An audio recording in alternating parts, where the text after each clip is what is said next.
In the flashbacks, on a sunny day before the chaos of Latveria, Dave Colton, carrying the weight of disappointment and heartbreak on his shoulders, walks slowly toward his childhood home.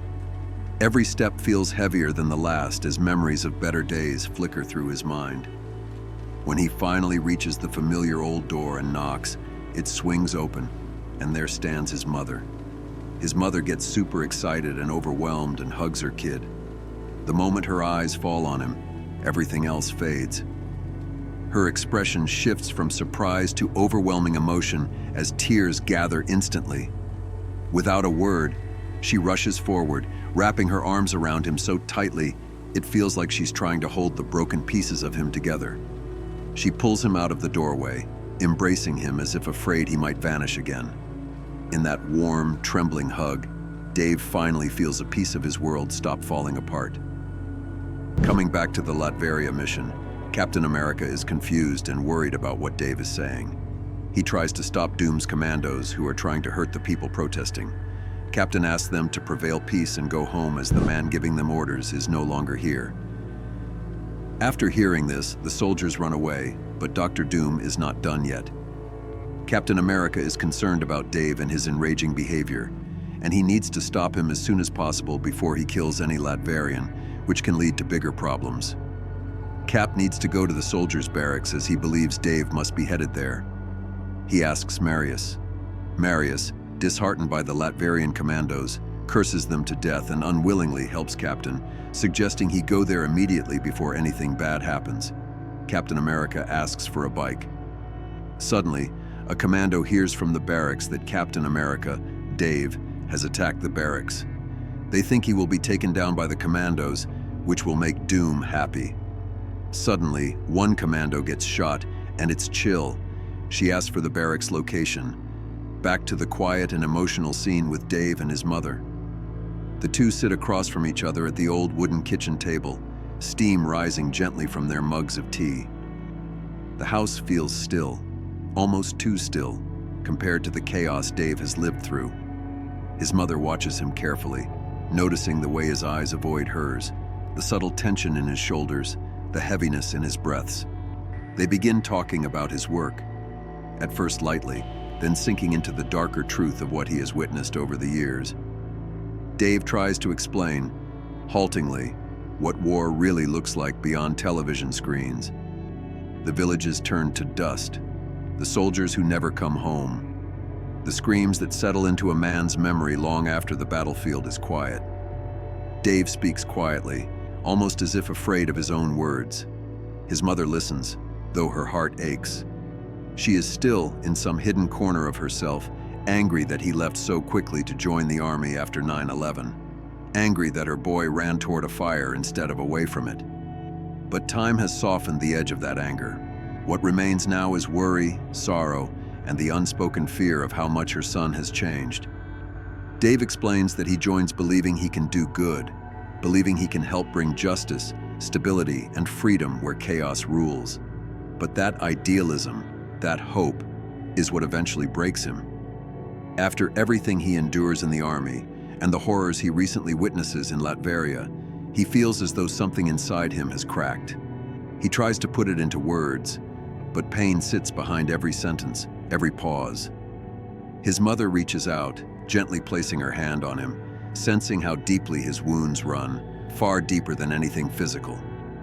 In that moment, with tea cooling between them and years of silence finally beginning to unwind, Dave feels both exposed and strangely relieved. For the first time in a long while, he realizes he's not carrying the weight alone. Now we are back to see what happens in Latveria. Captain America is now riding a bike to go to Dave. On his way, he sees the girl Dave saved, sitting in the middle, scared and helpless. Captain America offers her help and tells her he will safely get her out of here. Cap asks for the evacuation team from General Ross while he moves into the barracks, where Captain sees Dave Colton has already killed all the soldiers. Dave justifies his act. He thinks all these soldiers are evil and took the freedom away from their own people. Captain thinks Dave needs help. Not all these soldiers are the same. Some are scared or defending their country like true soldiers. This is not a war. They are on a rescue mission. It's not their call to kill those soldiers. Dave tries to kill another soldier, but Cap interferes and stops him, throwing his shield to stop his shield. Both get into a fight. Chill gets to the site, fully injured and soaked in blood, and she aims at both Captain Americas. Dave gets in front of the bullet, saves Steve Rogers, and hits the shield to Chill. Dave is shot and dying. Steve takes him into his hands. And out of time, Steve doesn't know anything about CPR. Dave shares all the truth with Steve. He shares that their own government backed Doom and helped him overthrow King Vladimir. And he asks Steve to tell his mother that losing him is totally worth it. The rescue soldiers are just here to help them, but it's too late now. David is no more. He's gone. Back to his mother's place in Flashbacks, his mother comes down just to see David has left the house and left her a letter note where he describes his feelings.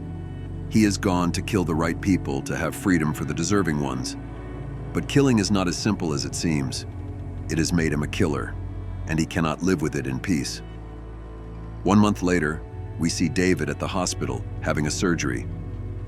General Ross is looking over the surgery from the glass window when Steve appears handcuffed.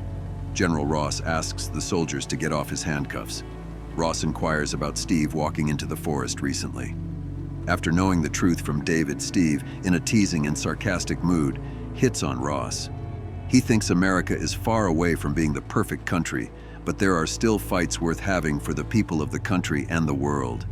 He accuses Ross of overthrowing the government in Latveria in exchange for technology resources from Dr. Doom. Steve asks for a discharge from Ross and says he will serve the people of the country where needed and will only work for Ross in selected missions as per his choice, and he threatens him if he hides anything from him again. Ross denies his permission, as Steve is military property, and threatens him. The argument becomes heated between the two until Tony Stark appears from behind and calls Steve Rogers. He joins Steve and starts teasing Ross too, asking him to grant Captain America his well-deserved retirement. Tony Stark shuts Ross down, pointing to his latest shipment to the US Army, threatening in twisted words and using his old typical sarcasm about shutting down his business that could fold the entire US Army supply. Steve and Stark then go away from the scene, making Ross extremely angry. Stark offers Steve a drink with him. Here, Steve doesn't know that Tony Stark is Iron Man. Stark sends Steve to Iron Man, which is him. Iron Man meets with Steve. Apparently, Steve has now joined the Avengers team and left the army. For Steve, the Avengers' missions and values align with him, which is helping people and saving the world. Iron Man tells him about the dinner at 5 p.m. because Thor needs to leave for the concert, which is strange for the God of Thunder. It's a new beginning for Steve. He believes the future is strange as he misses his old friend Bucky, but still vows to keep fighting.